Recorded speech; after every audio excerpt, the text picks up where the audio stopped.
রুবেল তাড়াতাড়ি করে সেতুকে তুলে নিজের গাড়িতে শোল। সে তোদের বাড়িতে নিয়ে যেতেই নিজের মেয়েকে অজ্ঞান অবস্থায় দেখে সেতুর বাবা মা জেন খুবই চমকে গেল। কিন্তু রুবেল তাদের সান্ত্বনা দেওয়ার জন্য বলল যে সে তো শুধুমাত্র ফ্রাস্ট্রেশনে পড়ে জ্ঞান হারিয়েছে। এই বলে রুবেল নিজের বাসায় চলে গেল। কন্যা আগামীকালই তাদের বিয়ে। অনেক প্রস্তুতি এখনও বাদ আছে। পরের দিন দুই পরিবারের মাঝে জেন খুশির পাহাড় নেমে আসে। আজ সেতু আর রুবেলের বিয়ে। বাহিরের সবাই রুবেলের সাথে কথা বলছে আর এদিকে ঘরের ভিতর সেতু বসে আছে। রুমে কেউ নেই। যেখানে সেতুর সবচেয়ে বেশি খুশি হওয়ার কথা সেখানে সেতু কিছুটা মনমরা। ধীরে ধীরে বিয়ে খুব ভালোভাবে সুসম্পন্ন হল। বসে যে রুবেলের বাড়িতে প্রবেশ করল। রুবেলের একটা মামাতো ভাই ছিল, তার বয়স 11 বছর, দেখতে অনেক সুন্দর। ছেলেটির নাম বাপি। রুবেলের মামাতো ভাইয়ের মা বাবা ছোটবেলায় মারা যায়। তার আর আপন বলতে পৃথিবীতে কেউ ছিল না। আর তাই রুবেল তাকে নিজের বাড়িতে এনে স্কুলে ভর্তি করে দেয়। আর তখন থেকেই রুবেলের মামাতো ভাই তাদের বাসায় থাকে। যাই হোক, আমি যেদিন রুবেলের ঘরে বসে গেলাম তখন দেখতে পেলাম 11 বছরের ছেলেটি বাপিকে। বাপিকে আমি দেখে অবাক হয়ে গেলাম। আমার রুমে যে ছেলেটিকে দেখতে পেতাম ঠিক রবিনের মতো। আমার মনে হচ্ছে এই ছেলেটি আমার রুমে যেত, কিন্তু কেন যেত তার মতো আমি বুঝতে পারিনি। একদিন ঠিকই বুঝতে পেরেছিলাম, সেটা আবার অনেক কৌশলে। এই বিষয়টা পরে বলছি। আমি তখন ছেলেটিকে দেখে আমি তাকে ডাক দিলাম, বাপি তুমি আমার কাছে আসো, তোমার সাথে আমার কথা আছে। আমি ডাক দেওয়ার সাথে সাথে সে আমার কাছে চলে আসলো। আমি তাকে জিজ্ঞেস করলাম, তুমি কতদিন ধরে বাড়িতে আছো? সে বলল, আমার বয়স যখন 5 তখন থেকেই আমি বাড়িতে আছি। তোমার মামাতো ভাই মানে রুবেলের সাথে যে আমার প্রেম ছিল সেটা তুমি কি জানতে? সে বলল, রুবেল ভাই আর তোমার যেদিন প্রথম সাক্ষাৎ করো এবং ভাইয়া যেদিন তোমার সাথে ফোন আলাপ করে তখন আমি সব শুনতাম, তোমাদের প্রেম সম্পর্কে সব জানতাম আগে থেকেই। আমি তার কথা শুনে অবাক হয়ে গেছি। তাহলে কি এই ছেলে আমার রুমে রাতে যেত? কিন্তু কেন যেত এর কিছুই আমি জানতাম না। তবে কেন যেত এটা আমার জানতে হবে। কিছুদিন পরের কথা, আমি যখন বাথরুমে গোসল করতে যাই তখন এই বাচ্চা ছেলেটিকে আমি বাথরুমে দেখতে পাই। আমি যেদিকেই যাই শুধু তাকেই দেখতে পাই। কেন সে আমাকে ফলো করে? আমার কাছে কি চায়? ছেলেটি আমার দিকে বাজে দৃষ্টিতে তাকিয়ে থাকত। আমি তাকে জিজ্ঞেস করলাম, তুমি এভাবে তাকিয়ে কি দেখছো? সে বলল, আমি কিছুই দেখি না। তবে তোমার প্রতি আমার কেন এত মায়া লাগে জানি না। আমার ইচ্ছা করে 24 ঘন্টা তোমার দিকে তাকিয়ে থাকি। আমি বললাম, কি বলছো তুমি? তোমার কি মাথা ঠিক আছে? সে বলল, আমার মাথা ঠিক আছে, তোমার মাথায় সমস্যা আছে। আমি তার প্রতিটি কথা শুনে আমার অবাক লাগত। সে আমার সাথে অদ্ভুত অদ্ভুত কথা বলতো যেটা বড় মানুষও বলতে পারত না। বিয়ের প্রায় আমাদের 6 মাস হয়ে গেল। এদিকে আমার স্বামী আমাকে বলল, আমাদের একটা ক্লিনিক রেখেছিলাম, সেই বিষয়ে কথা বলতে বা কনফার্ম করতে ঢাকা যেতে হবে কিছুদিনের জন্য।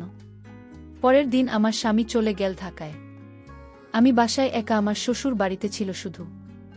আমার শাশুড়ি মা অনেক আগেই মারা গিয়েছিল। তারপর রাতের খাবার খেয়ে আমি আমার রুমে ঘুমাতে গেলাম। রাতের মাঝামাঝি সময়ে আমার ঘরে আমি কারো হাঁটার শব্দ শুনতে পেলাম এবং আমি আমার নিজের বাড়িতে যে বিড়ালটা ছিল সেই বিড়ালটা আমার রুমে দেখতে পেলাম। আমি ভয় পেয়ে কান্না করতে লাগলাম। হঠাৎ করে দরজাটা খুলে 11 বছরের ছেলেটি আমার কাছে এসে বলল, কি হয়েছে আপনার? কোনো সমস্যা হয়েছে কি আপনার? আমি বললাম, আমাদের বাড়িতেই বিড়ালটাকে আমি দেখতে পেতাম, কিন্তু আজ দেখি আমার শ্বশুরবাড়িতে তো এই বিড়ালটা দেখতে পেলাম। আর তাছাড়া আরও একটি কথা হলো, তোমাকে আমি বলিনি এখনো। ঠিক তোমার মতো একটা ছেলেকে দেখতে পেতাম। প্রতি রাতে আমার রুমে কিভাবে আসতো আমি জানি না। তখন সে আমাকে বলল, এটা আপনার মনের ভুল, আপনি মনে হয় দুঃস্বপ্ন দেখেছেন। আমি বললাম, না, আমি এটা বাস্তবে দেখেছি। সে আমার কথা কিছুতেই বিশ্বাস করল না। এর পরের দিন আমি গোসল করতে গেলাম। তখন ছেলেটি আমাকে বলল, আমার একটা কথা রাখবে। আমি বললাম, কি কথা? সে বলল, আমার মা আমাকে গোসল করিয়ে দিত, নিজে হাতে খেতে দিত। আমি আজ 4 বছর যাবত সেই স্নেহ থেকে বঞ্চিত। তাই যদি আপনি কিছু মনে না করলে আমাকে আপনি গোসল করিয়ে দিবেন এবং নিজ হাতে ভাত খাইয়ে দেবেন। আমি তার কথা শুনে অবাক হয়ে গেছি। আমি তখন তাকে সান্ত্বনা দিয়ে বললাম, আরে বোকা, তখন তো তুমি ছোট্ট ছিলে, আর এখন তো তুমি বড় হয়েছ। এখন তুমি নিজে নিজে গোসল করতে শিখেছ, নিজ হাতে খাইতে শিখেছ। এখন তো তুমি বড় হয়েছ, আমার কাছে তার এই চাওয়াটা আমার কাছে যেন অদ্ভুত লাগল। সে নিজেই পারে গোসল করতে, কিন্তু আমাকে বলছে গোসল করিয়ে দিতে। সে বলল, কোনো কিছু বলছো না যে আমি তাকে বলেছিলাম? আমি বলেছিলাম তুমি আমার ছেলে না, আর তাই আমি তোমাকে গোসল করিয়ে দিতে পারবো না। হঠাৎ লক্ষ্য করলাম ছেলেটির চোখ দিয়ে পানি জবলজবল করে পড়ছে, কান্না করছে আর আমাকে বলতে লাগল, বড়দের কাছ থেকে শুনেছি ভাবি হচ্ছে মায়ের সমতুল্য, তাহলে তুমি আমাকে কেন গোসল করাতে পারবে না আর নিজ হাতে ভাত খাওয়াতে পারবে না? আমি তার কথা শুনে বারবার অবাক হচ্ছি বলে কি ছেলেটা। আমি তাকে বলেছি, ঠিক আছে, আমি তোমার সব কথা শুনব, তার আগে তোমার একটা সত্যি কথা বলতে হবে। সে বলল, আমি কোনো দিন কারো সাথে মিথ্যা কথা বলিনি, আর বলবো না। আপনি বলেন, কি বলবেন? তখন আমি তাকে জিজ্ঞেস করেছিলাম, আমার বাড়িতে রাতে তুমি কি আমার ঘরেই বিড়ালটি ছেড়ে দিতে এবং তুমি কি আমার রুমে যেতে? তখন সে বলল, আমি যেতাম। তার এই কথা শোনার পর আমার সারা শরীর ভয়ে কাঁপতে লাগল। মাত্র 11 বছরের ছেলেটি কিভাবে আমার রুমে গেল? আমি তাকে আবার জিজ্ঞেস করলাম, কেন যেতে আমাদের বাড়িতে? তখন সে বলল, আগে আমাকে গোসল করিয়ে দাও, তারপর বলছি। তার আগে আমি কিছুই বলবো না। তার একটাই কথা, তাকে গোসল করিয়ে দিতে হবে।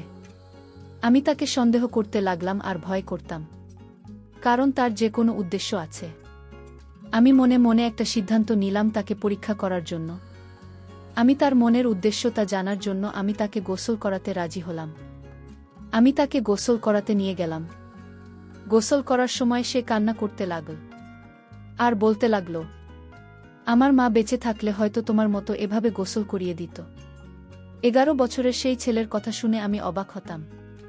ঠিক আছে, আজ তো তোমায় গোসল করিয়ে দিলাম, তোমার কথা রাখলাম। এখন বলো, এই বিড়াল এবং আমার ঘরে তুমি কিভাবে যেতে? তখন সে যে কথাটা বলল তা শুনে আমার মনে হলো আমার দম বন্ধ হয়ে আসছে।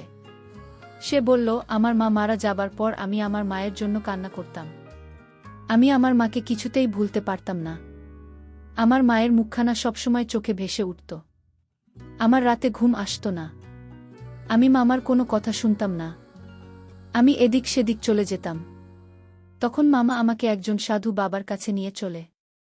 সাধু বাবা আমায় দেখে বলল, এই ছেলে তার মায়ের জন্য পাগল। সে যদি তার মাকে দেখতে না পায় তাহলে কিছু দিনের ভিতরে পাগল হয়ে যাবে। মামা বলল, তাহলে এখন উপায় কি? সাধু বাবা তখন বলল, ওকে আমি একটা পোষা বিড়াল দিব, আর এই বিড়ালটি যার ঘরে থাকবে সেই ঘরে অবিবাহিত মেয়েটিকে সে তার মায়ের মতো দেখতে পাবে। সাধু বাবা তখন আমার মা আমাকে এই বিড়ালটি দিল এবং বলল যে এই বিড়ালটি যার বাড়িতে রাখবে সেখানেই তার মাকে দেখতে পাবে। মামা তখন এই বিড়ালটি দিয়ে আমায় বলল, আমার সন্তান মানে আমার মামাতো ভাই যাকে বিয়ে করব তার বাড়িতে রেখে আসো। আমি তাই করলাম। এরপর থেকে আপনারা দেখতে মায়ের মতো লাগে, তাই আপনাকে দেখার জন্য আপনার রুমে যেতাম, কারণ আপনি তখন আমার চোখে মায়ের মতো হয়ে গিয়েছিলেন। তাই আপনার মায়া আমি কিছুতেই ভুলতে পারিনি।